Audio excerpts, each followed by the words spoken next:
Thank you, guys. We appreciate that. Some of you noticed when you came in, the chairs are different, like I said, okay?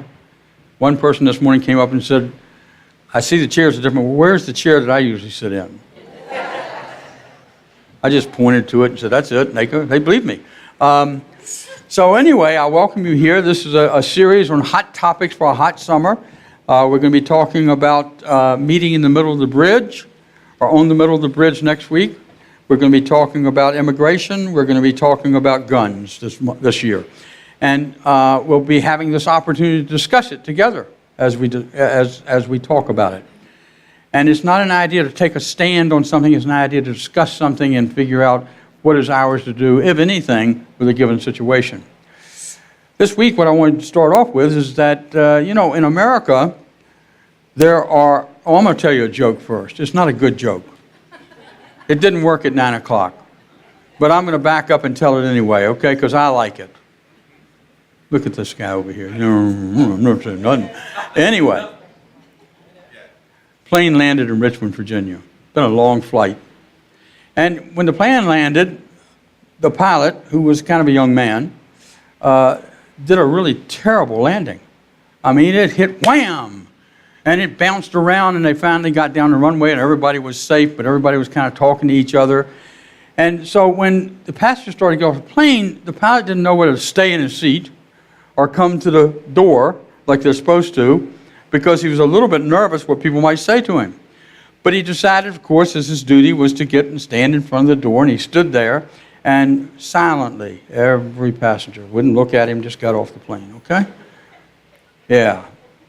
Finally, there was this older lady, about my age probably, elderly, who came down the aisle very slowly. She was the last one to get off.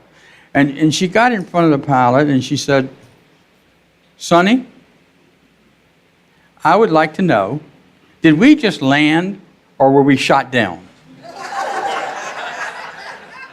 I've had some of those landings. That has nothing to do with social issues, but I just thought I would share it with you because I heard it last week. Anyway, now back to the issue, okay, or the subject. One of the things I feel and have felt for some time in Unity and in America is that for the last 20, 25 years, our system has become so polarized, our political system, that we get mixed up between what is a social issue, a moral issue, an economic issue, and a political issue. That every issue that you can think of becomes political in the United States. That's the way our government works. And I'm not criticizing that, I'm just simply saying that's the way it is. And so the question becomes, how do we understand the differences? And I want to share that a little bit this morning.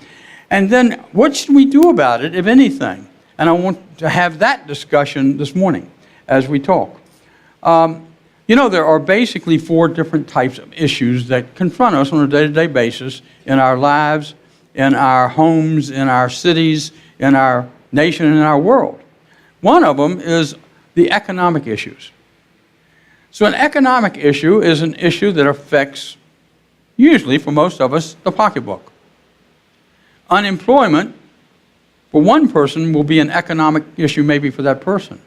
But if we have unemployment at a rate of 15, 20%, that's an economic issue for the nation, for the country, for the world. And so we have to then take up and understand how do we do things that are necessary. And we really do expect the government and we expect industry to solve those issues. Whether they can or not is another issue, but that's what we expect. That's an economic issue. There is also the political issue. Now, the definition of political issue is an issue that can be taken care of by legislation through debate and through working together through Congress and through the executive branch to bring about change. Now, I'm not even going to comment on that. But that's the idea of a political issue. And it can take all kinds of forms.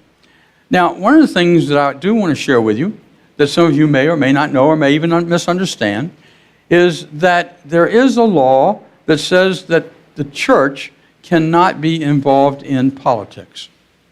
But what the law says is that the church or a nonprofit organization of any type cannot endorse a candidate or speak against a candidate. Has nothing to do with it. Now, individuals in the church can do that, but the church can't do that. Then after that, it's completely silent.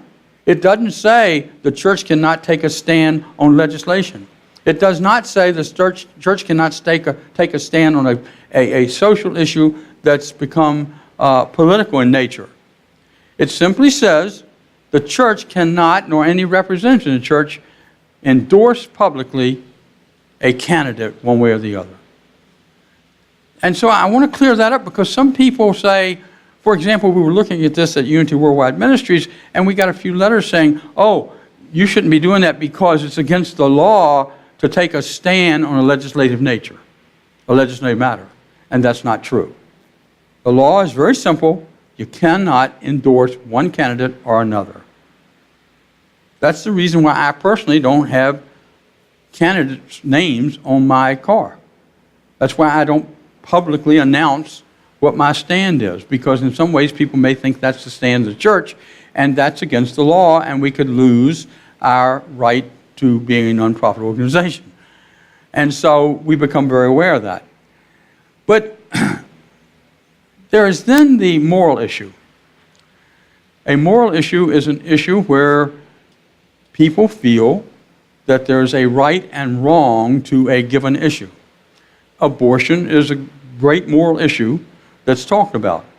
But usually, many times, moral issues are very divisive because we each have a different idea of what's right and wrong.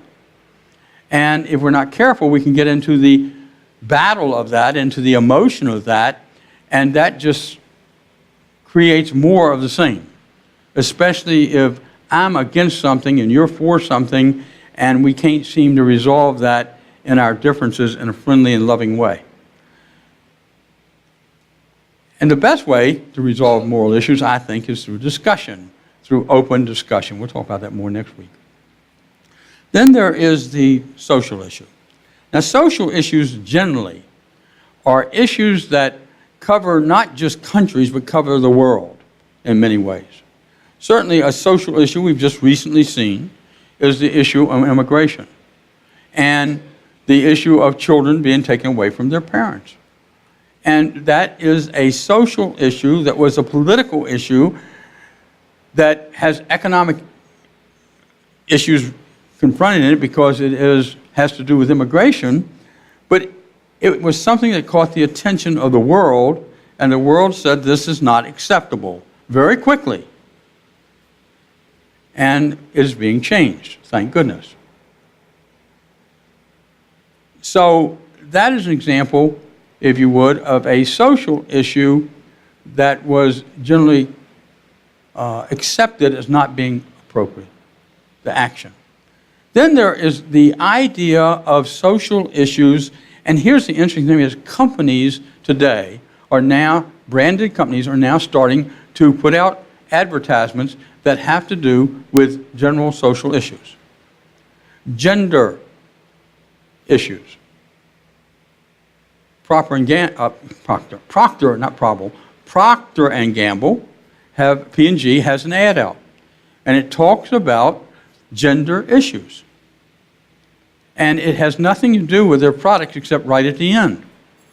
And what's happening in America today, they say, and through some polls, and marketing polls, is that younger Americans especially, who are becoming the economic force in the country, that younger Americans want companies to take responsible stands. And so you're starting seeing the ads come out. Air, Bed, and Breakfast, the international firm, had an ad on the Super Bowl that right after the president signed the executive order regarding immigration, the one that was found unconstitutional, they put it on the Super Bowl, and it said, "We accept everybody," and it showed people of different colors, people of different backgrounds, people of different nationalities. It was taking a stand at that time. And that's pretty unusual. But it's starting to happen more and more, and it's because young people, the millennials in particular, or want to see that kind of appropriate, what they consider to be appropriate action by corporations. Now, social issues are something we ought to pay attention to, I believe. And the question that I'm going to ask you in a few minutes and have you an opportunity to talk about is not a particular issue, but how do you feel, how do you think we as a ministry, Unity of Richmond, or Unity Worldwide Ministries, which is our main national, international organization, what kind of stand should we take, or should we be taking a stand? What do you believe the church ought to be doing? Should our ministry be all focused on our principles, which are pretty important, and we will, and I'll talk about those in a minute? Should we be focused on helping people move from the inside out so that they've got, and heal from the inside out, so that they become part of the solution? Should we encourage people to be part of the solution, or just sit back and stay to the religious topics or theological topics that we're expected to talk about? Should we, on the other hand, actually become involved in some kind of way? Should we make statements or stand for something? Should UWM do that? What are your thoughts on those ideas? I'm really interested, because we are in a changing world. And as we change, we have to not necessarily do everything everybody asks us, but I think we have to meet the needs of people, of all people, in some kind of way. Now, we can't make everybody happy. I know that. I don't even try to do that. But what we can do is try to say, what are the important issues, and how do we bring about change in those things that actually need to be changed? There's no disagreement on by hardly anybody, and those things which there's a lot of disagreement on, how do we create dialogue and opportunity to do that? And so I want to just share with you a couple of things before we have this discussion. One is that Thomas Paine, in The Rights of Man and Common Sense, wrote that everybody should be treating other people like they want to be treated. In essence, the golden rule. And he said, when that happens, the world is at one. But when it doesn't happen, we create social and moral issues. And in America, and in the world, but especially in America, we do a lot of things as individuals, as organizations, to support change that we think is necessary. Most of you probably, many of you probably belong to some organization that is nonprofit, that helps people out. Most of you probably have given to a nonprofit organization when a time of crisis has taken place, a natural disaster, and that organization is very integrated in working in that. Many of you may sit on boards of organizations in the community that are nonprofit to make a difference, to make the community aware of change that needs to take place. And many of you obviously give time, volunteer hours, and money to those organizations for them. And that is something we certainly encourage. And at the same time, what happens is that we also can be conflicted, if you would, with an issue and then inflict that confliction on somebody else. Okay? Create that situation where people are uncomfortable because we think it makes a difference. And to me, that's not the appropriate way to do it. As we look at this issue, I want to remind you of our principles, which are very important, because they guide us on what to do and what to say and how to act. And one other thing I want to remind you of before we have the discussion. Those principles are, one, that there's one presence, one power. We talked about that. There is, some call it God, some call it Buddha, some call it all kinds of words, but there's only one presence, one power. And it's active in the universe through you and me. The second thing is that you and I have within us that divinity, that presence that works in and through us. Number three, that what I learned to do is use the law of mind action to change my mind and to see things differently. And if I'm showing up like I do not want to show up, then what I can do is use this concept of focusing on a new idea, a new way of being, and then I start to show up that way. And that changes my life, and my life is literally transformed through that process. And then if I really want to make this work, I go into prayer. I use prayer and meditation particularly, in order to cement and to bring into being and to, in my consciousness, become what it is I want to see happen. I become part of it. And the last principle, and it's the one sometimes that we just kind of think about, and it's called action. If I believe all these things, then I need to take action. Now, the only other point is that I want to go back to our way shower, Jesus. And I read 2 great messages this week by ministers. I don't want to call them great. Interesting. I'm sorry, I didn't agree with them. So anyway, but interesting, okay? One said that the church should never be involved in social issues because Jesus never was involved in social issues. Okay? Anybody tell me about, what did he say about having a dictator? Give me a quote. What did he say about slavery? Give me a quote. See? That's the point they were making. But it's beyond that. It's beyond that. Because what Jesus did, and I want you to remember this as we talk, he demonstrated what he believed. He believed that women were equal because he had them in his group as disciples. He believed that the poor should be taken care of because he had a treasury in which he gave to the poor. He believed that the marginalized should be looked after, taken care of, and actually embraced, because some of his disciples were pretty marginalized people. And so he demonstrated, not talked about so much, at least not that we have recorded, about what it is that we should be and how we should show up. So my question to you is, should we be like our Unitarian friends down the street, who are very much out on social action, who this week, as some of you may know, declared itself as a sanctuary, well, they did that before, and brought in a family to take care of so that they could not be deported and the family could not be separated. That's a brave, bold statement and thing to do. Because what they've said to that family is, we're going to take care of you as long as we need to until this gets straightened out. That's what they committed to. And so, how do we show up? Do we just kind of ignore and hope that our teachings coming from the within to the without will take care of some of the issues? Do we maybe make a statement, either as a church or a movement, and believe that the role is for each individual to choose on their own what to do? Do we organize in such a way that we make a difference in the community, being the church without walls? How does that look? What does that look like? And we've done some of that. Or do we, on certain circumstances, become active?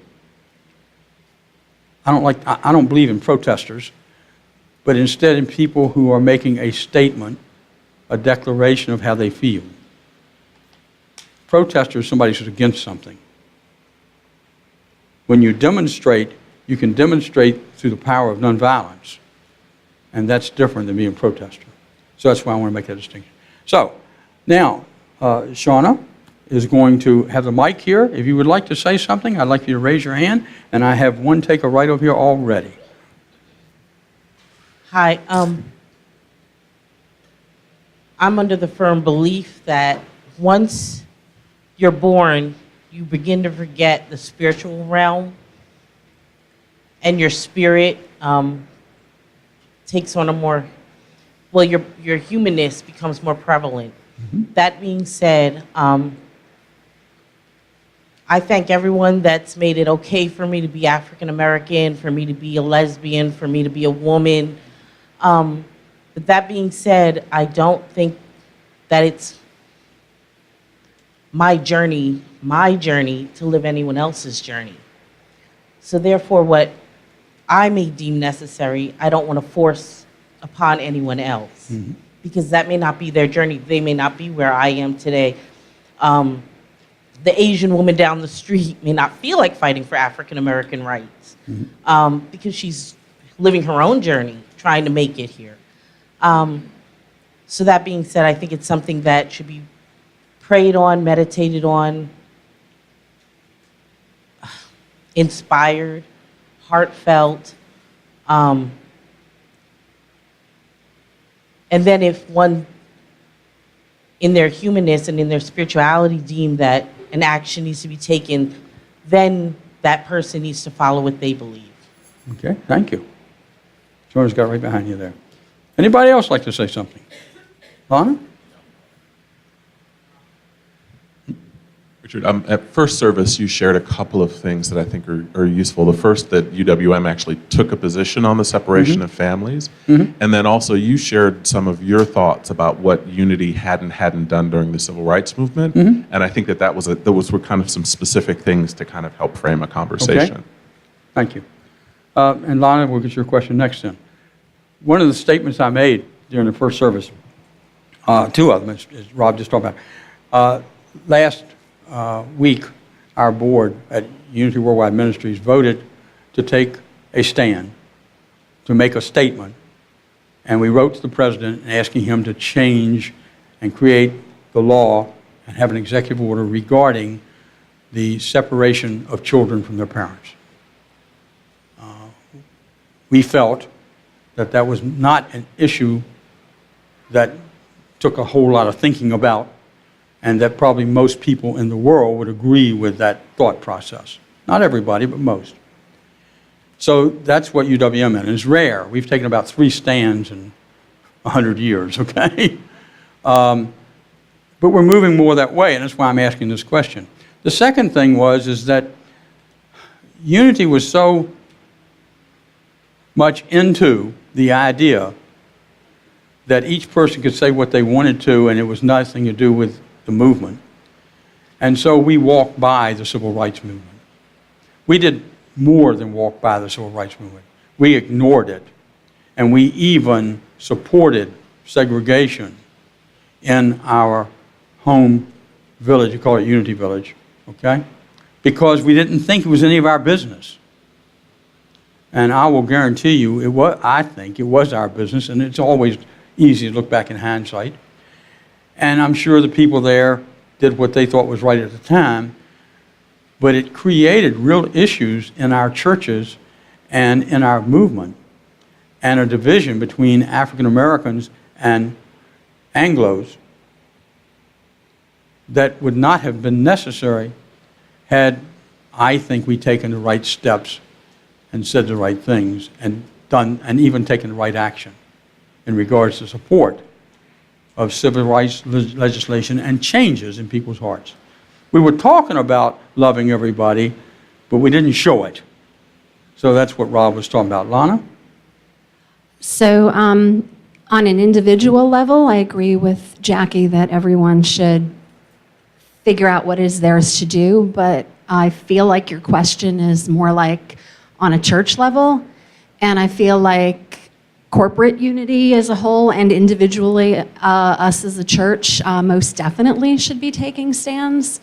We're called unity, for heaven's sake, and especially the issues going on right now, that's really what those issues are about, is are we all one? Are we unity, or are we, or are they separate from us and should be cast out? And what you just talked about with race is another example of, are we unity or are we all one? And so we should definitely, minimally, the form that can take, minimally as a corporate entity, unity could be doing something like Airbnb did, at the least. And certainly what we as an individual church do, if anything, should depend on what the people here would like to do.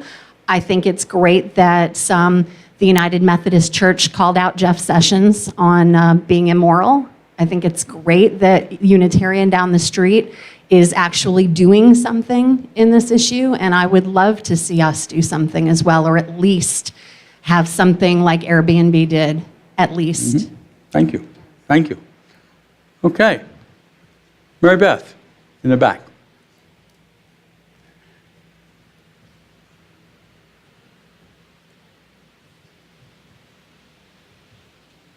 Two things I wanted to say is being involved with the teens. I don't know if many of you are aware of this, but talking about transgender and so forth, there has been a number of transgender teens that have gone through the YOU program, and even at YOU rallies, there are gender-neutral cabins that are in place for these teens so that when they come there, they feel comfortable. It's amazing to see them, go through this wonderful program that's set up a few times a year for these teens, and they grow and they become empowered in themselves and in their truth. And so it is happening in the younger generations and in unity. The other thing I wanted to say as to what Lana shared is I used to work here at the church in the office during the week, and many times the Unitarian church and our church get confused and people come here, and so are we going to say, oh no, that's the Unitarian down when they're coming here seeking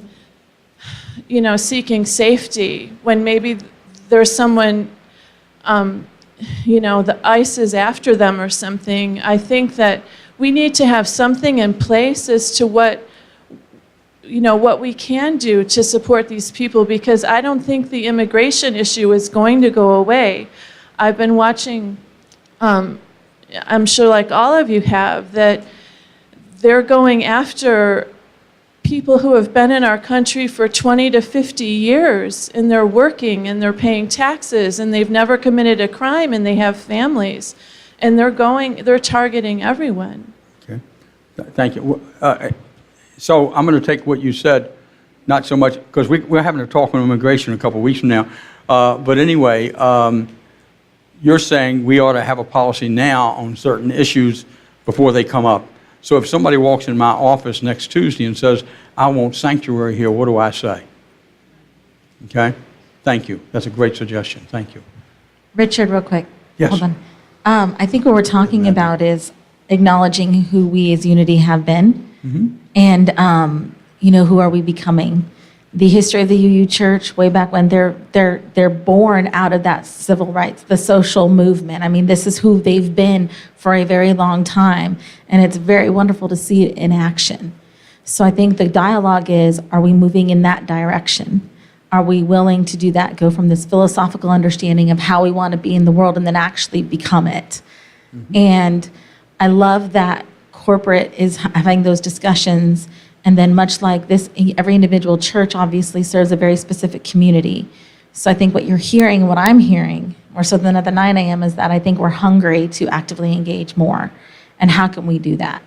How can we be that? How can we really truly be that love that we talk about and that we sing about? But what is ours to do as a church? So. Thank you. Yeah. And that's going to take, that's going to take a lot of discussion, okay? And the purpose today isn't to come up with that answer, but to bring out the questions, which is great. Thank you so much. 1 second. Yes? Hi.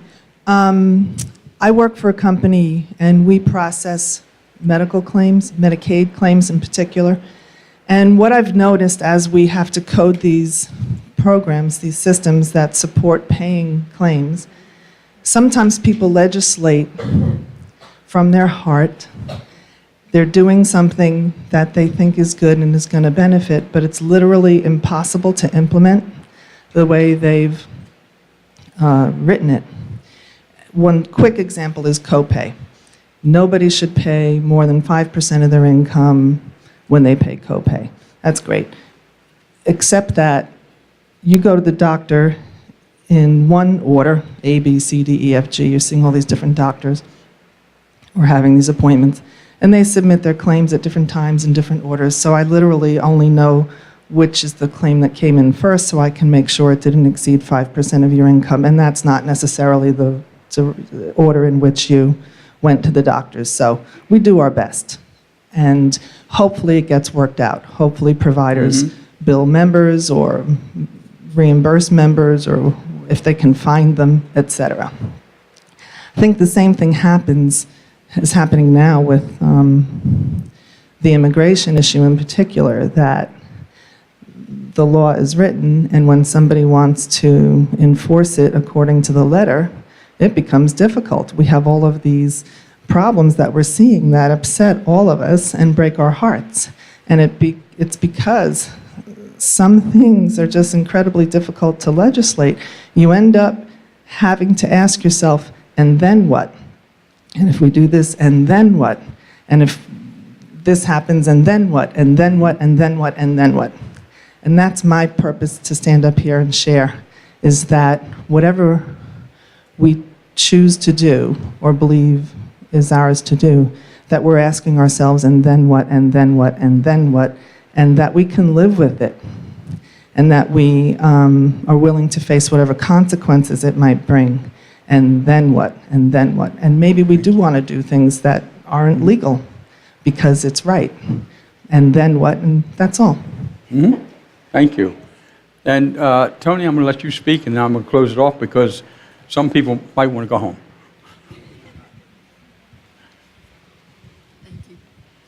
I would like to ask myself and our Unity of Richmond to find ways intentionally to practice the golden key, that I urge everyone to reread it soon.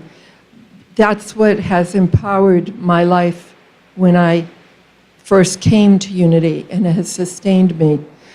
And the idea is that by seeking God, and I would even encourage public, our group prayer as a service, but also any public statements about affirming that we're all children of God, we all need our parents, and affirming God's love is working, and go deep for that cognitive recognition. I'm not sure how to put it into words, but I really believe that that the golden key, dwelling on God's love, leads us to proper action and proper statements, etc.